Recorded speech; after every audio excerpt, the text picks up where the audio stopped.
another, and she was gone. Go, boy. You ready, Cletus? Go ahead. I'm a mechanic, I work at my trade. While working one day, I saw an old maid. Her eyes were of ruby and her chin was so keen. She asked me to work on her sewing machine.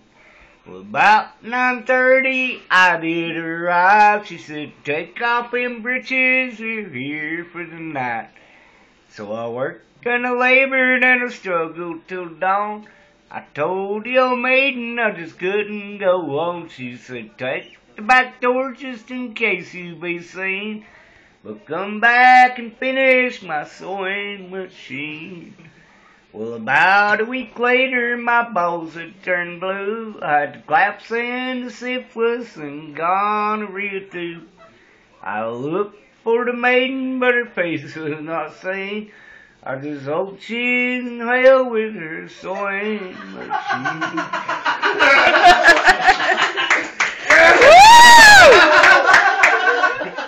Damn it, Dick, I'm getting too drunk to do this.